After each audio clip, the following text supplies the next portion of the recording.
Bitcoin up 4% on the news that the Fed slows QT and is still committed to cutting interest rates.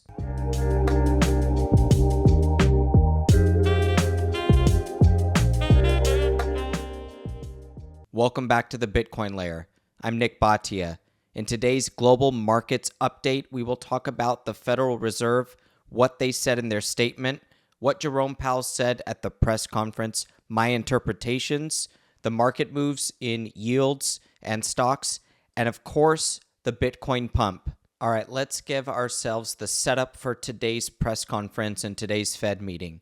Nobody was expecting an interest rate decision either way, but people were looking for an announcement on QT. All right, now the first thing I want to do is refresh our memory on QT and what this move means and what it actually is, what the Fed did today. Now, they reduced their cap from $25 billion to $5 billion a month. QT is the process by which the Fed lets its existing Treasury securities mature, but it only lets a certain amount of Treasuries mature every month, and the difference it makes up by buying new Treasuries. Now, the Fed, when it's doing QT and basically replenishing only some of its Treasury stock, it doesn't go to the open market to do that. So it's not doing that via open market operations. It does that via a process called add-ons to the Treasury auction. So they're not an actual participant in the open market for Treasury security purchases. So that is why QT is a passive runoff of securities.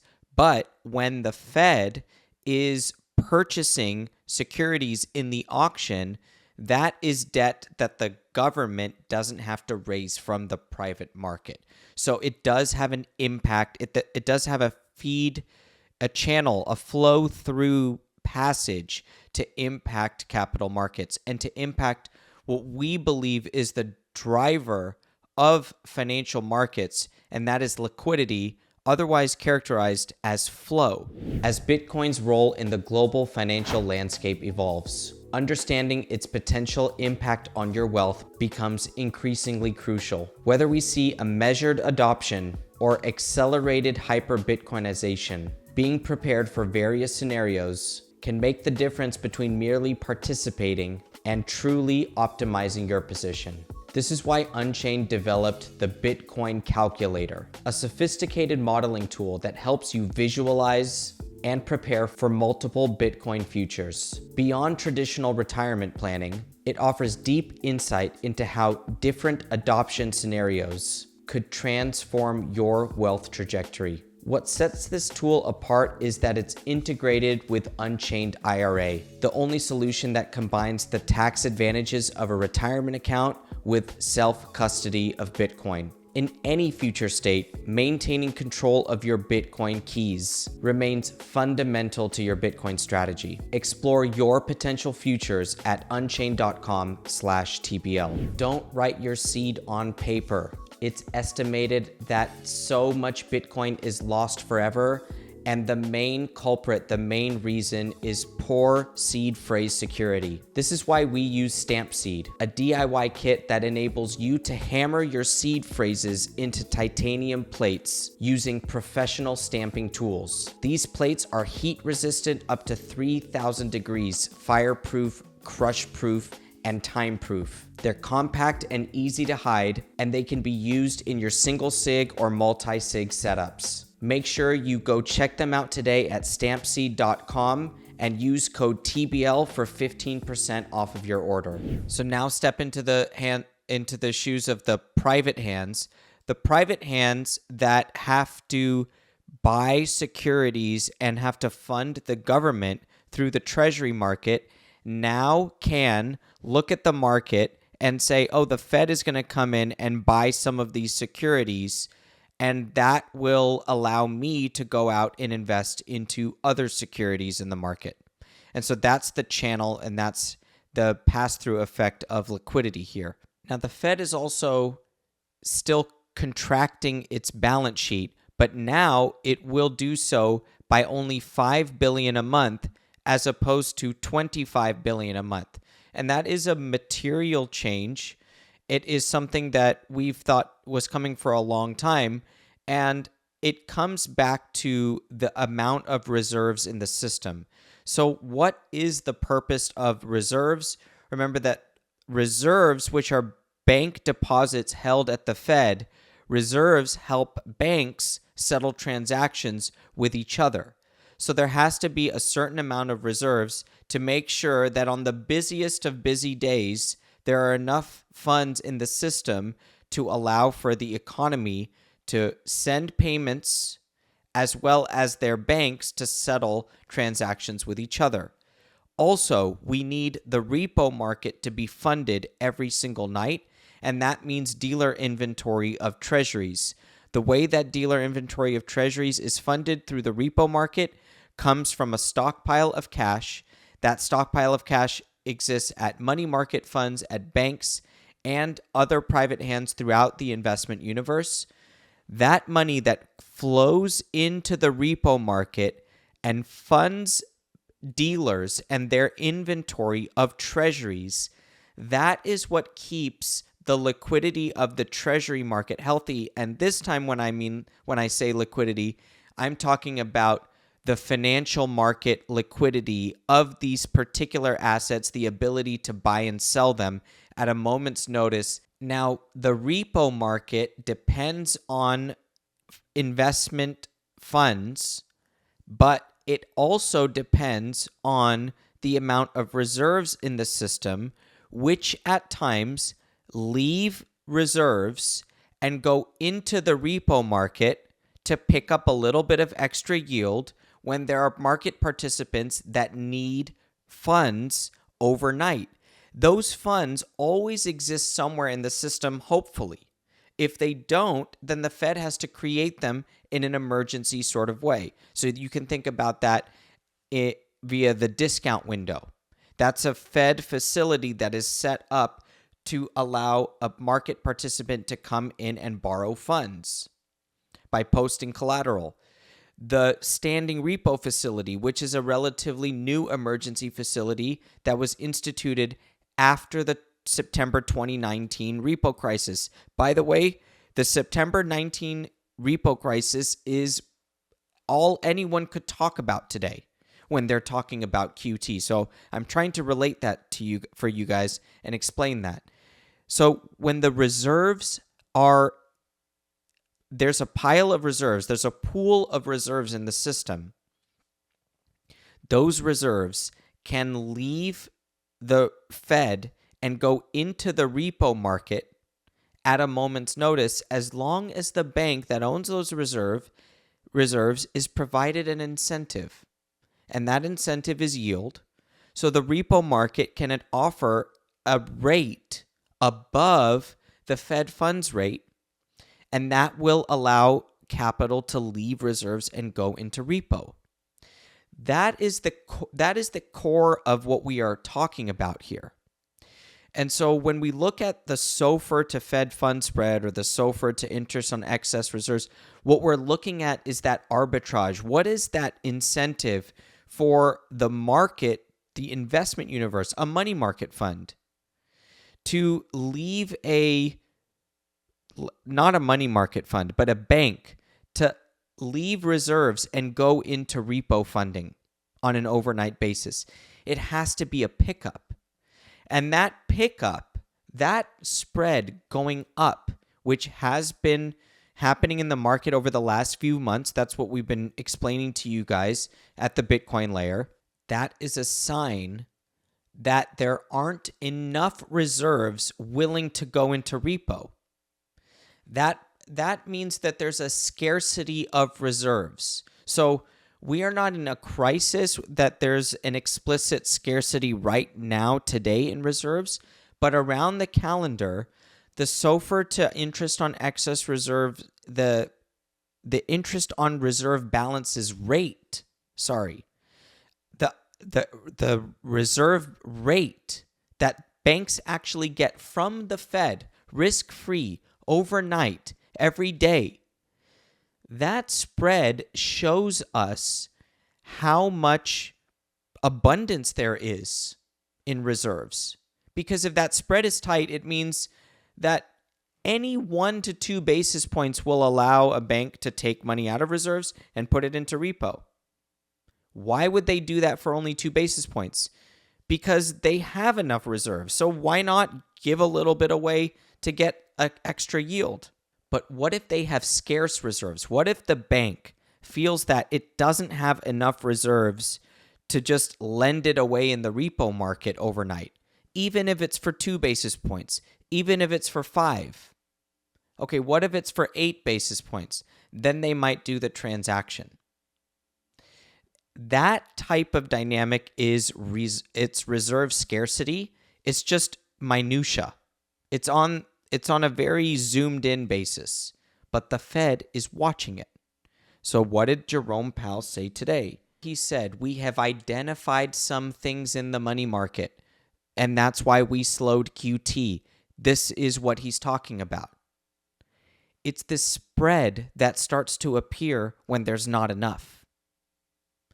And so he's identified that, and he's made an effort to reverse that. Now, when we talk about liquidity from the TBL perspective, and viewers, if you want a more in-depth research experience, go to thebitcoinlayer.com/subscribe to become a TBL Pro and gain access to all of our research reports. What we are building at the Bitcoin Layer with TBL Liquidity is an asset-based liquidity metric that measures the propensity to create credit and provide flow to the market.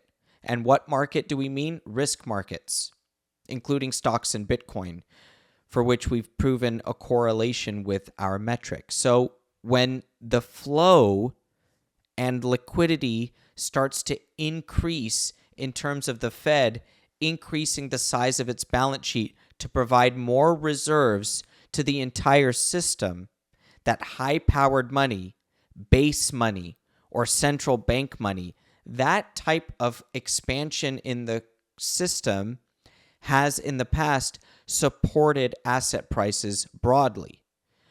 Now, QT going from a 25 billion cap to an only 5 billion cap clearly isn't expanding the balance sheet. The Fed isn't even getting involved in open market operations. So let's not get 3 steps ahead of 1. But the first step is to get the balance sheet to stop shrinking, or to get the balance sheet to a place where if the Fed needs to pivot, it can go quickly from 5 billion in QT a month to some modest expansion or QE or a passive QE, or just a boosting of reserves in the system by marginally increasing its exposure to the Treasury curve, basically just trying to add Treasuries to its portfolio in various parts of the curve that it might be lacking some exposure. So that type of approach for the Fed, a passive QE, has been our base case for a long time. It doesn't depend on any financial crisis, but it does acknowledge that the quantity of reserves in the system has to expand because of there's a scarcity mindset for banks in terms of reserves. They don't want the reputation risk of going to the discount window. They don't want to have to go to the standing repo facility. They don't want their dealers to have to go to the standing repo facility. They don't want to have to go to the Fed funds market even. And what is the Fed funds market? The Fed funds market is where they borrow reserves from their neighbor bank.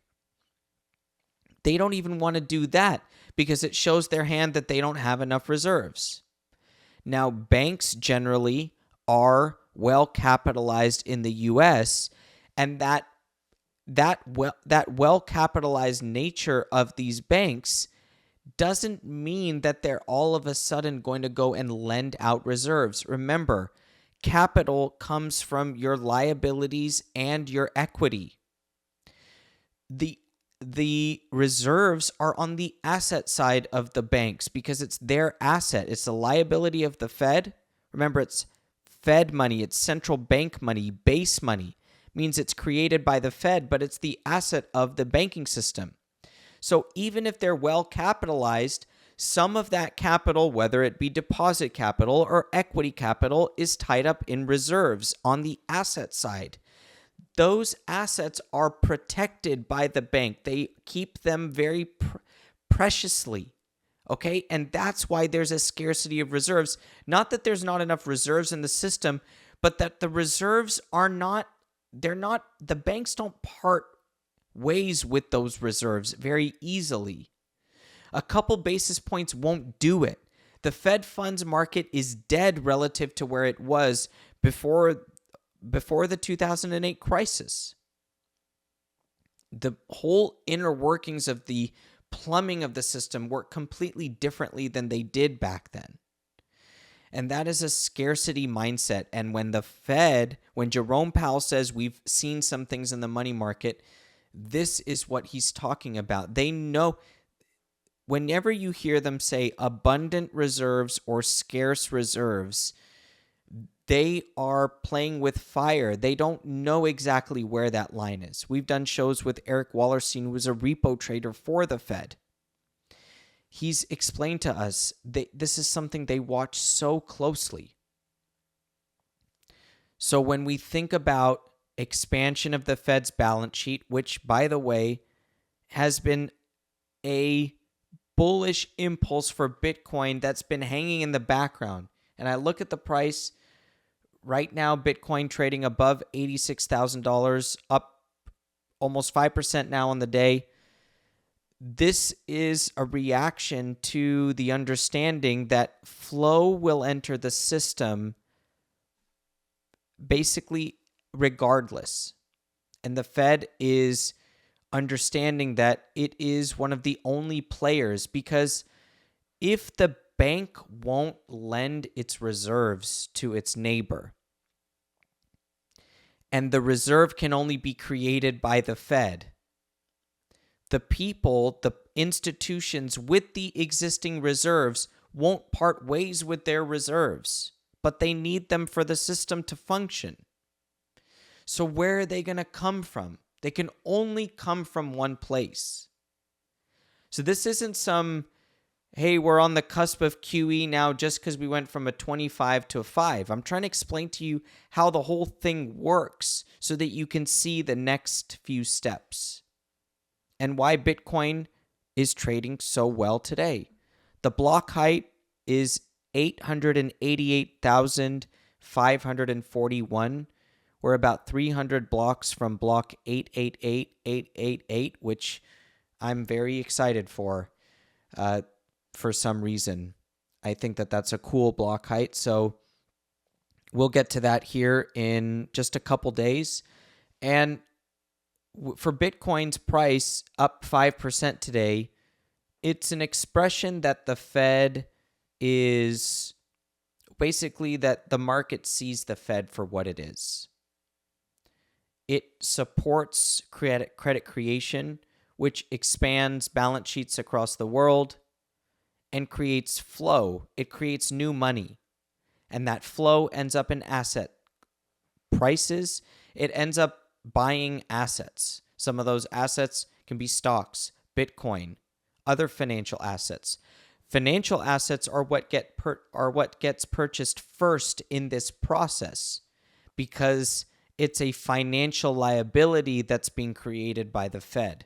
Every liability is an asset as well in the fractional reserve double entry accounting system. And so that creation is paired off by a bank asset. And that bank asset, which was a treasury and is now a reserve, doesn't make the bank grow larger in size. It does, however, change the risk-taking behavior of that bank. And the Fed is the one who expands the system. And so we can't just look at the banking level and say, oh, it's an asset swap for the bank, therefore it's not material to flow. No, it creates central bank money, which impacts behavior and flow, especially when the asset purchased by the central bank is a U.S. Treasury, which is spent into the economy itself, which is flow. And those are goods and services before financial assets, but also end up in other financial assets too. That money that is spent by the Treasury. So there's money that flows into the system via the banking system when it gets new assets in the form of reserves and loses Treasury assets. The Treasury Department, when it spends money and gets that funding source from new reserves created by the Fed, that money ends up in goods and services, which can impact the consumer price index before it can impact financial markets. So it happens both ways. All right, a bunch of other market items that I want to hit, as well as notes from the press conference and what happened with the Fed today. Let's start with mortgage-backed securities. So another component of the balance sheet. Sorry, it's just a bunch of financial plumbing to start the episode, but we will get to more markets-based items here in a few minutes. But the mortgage-backed security aspect of the balance sheet roll-off I find very interesting. The Fed understands that as it wants to exit the mortgage market, that is going to place the onus of funding mortgages for Americans in private hands. The market has been highly dependent on the Fed for the last 15 years. And what we are seeing now is a situation in which mortgages are net more expensive to Americans relative to Treasury yields than they have been in a very long time, the mortgage basis. And so that mortgage basis is driven in part by the lack of the Fed in the new issue mortgage-backed securities market. The money has to come from somewhere. And so if mortgage basis continues to put pressure on home borrowers, that can present a tight financial condition and cause the Fed to actually cut its policy rate just to get mortgage rates down because it can't control that mortgage basis anymore because it's left the market.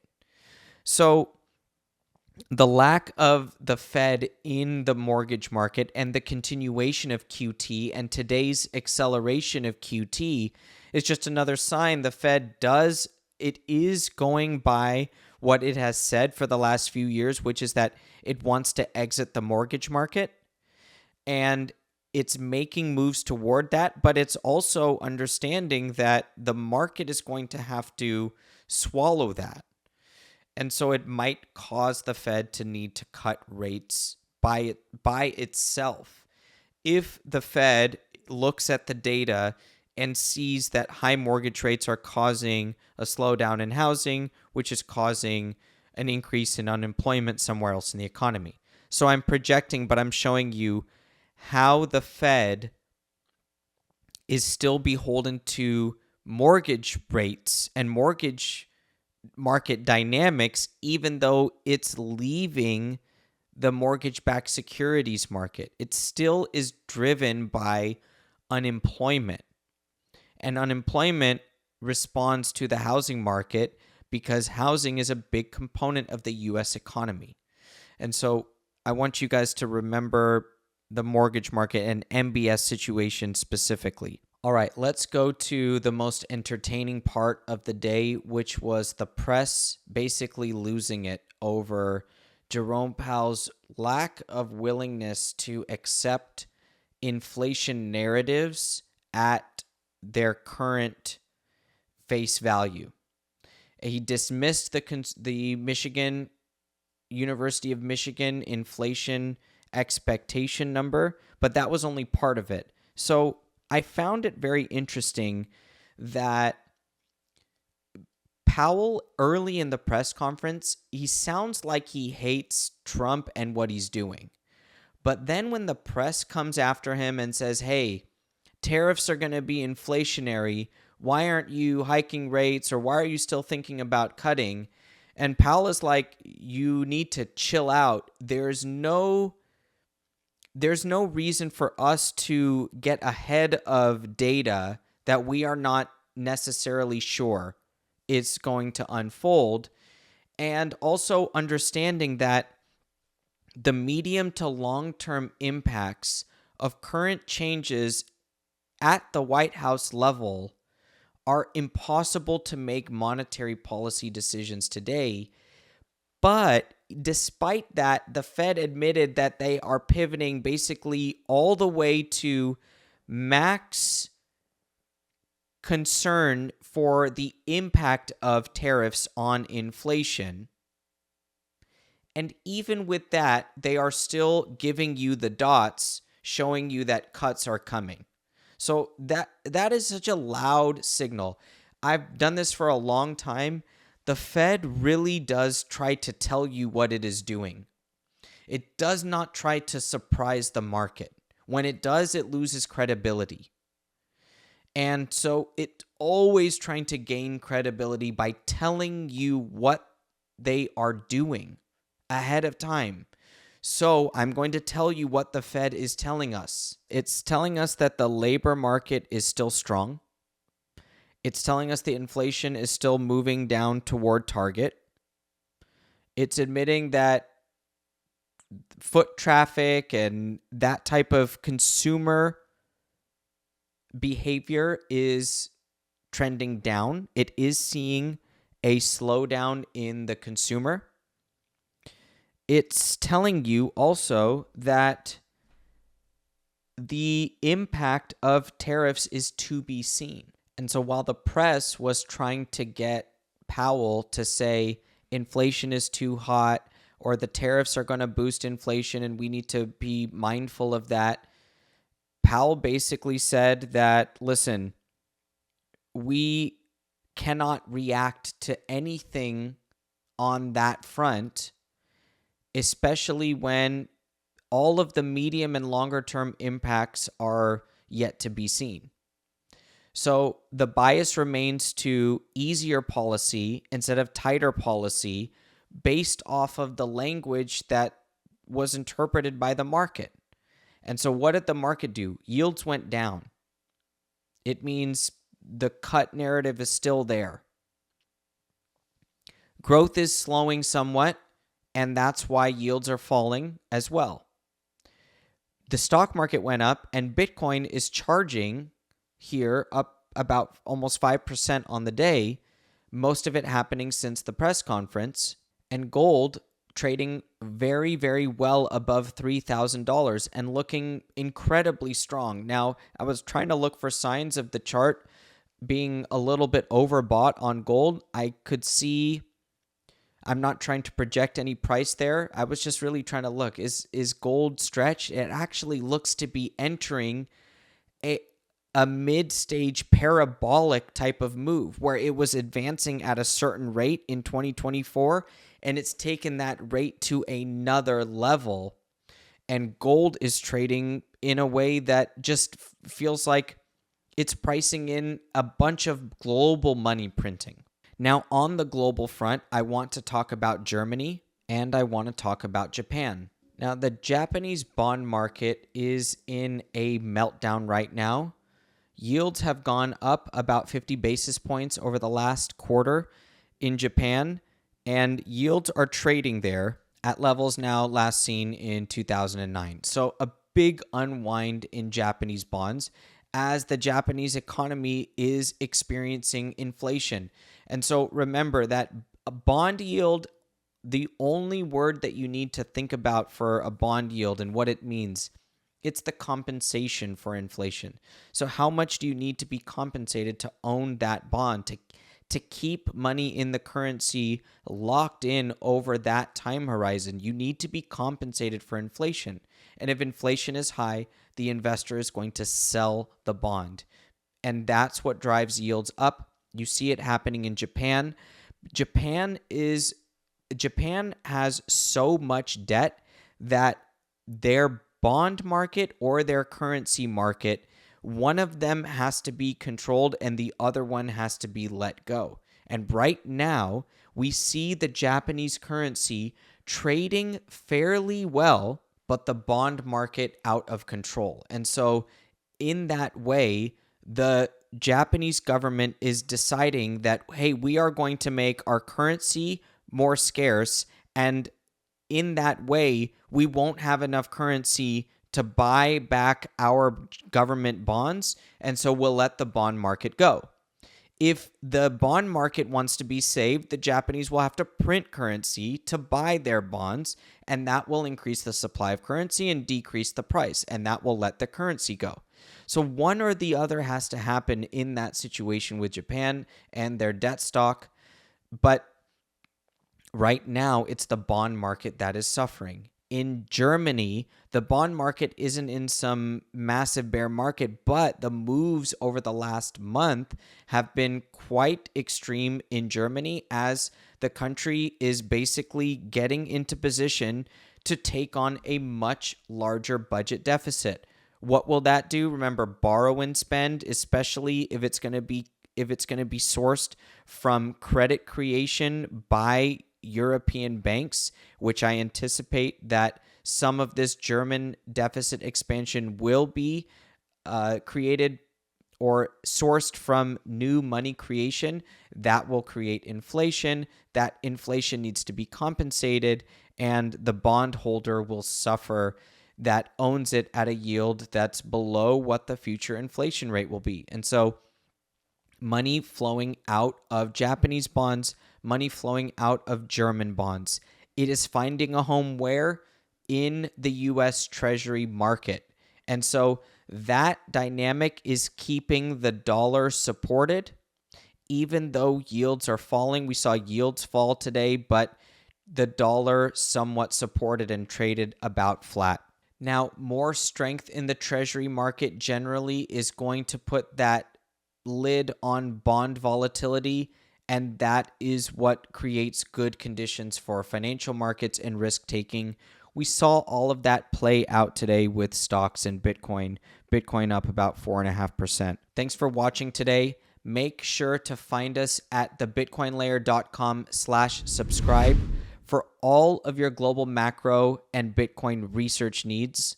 And don't forget to go check out my new book, Bitcoin Age, available now on Amazon.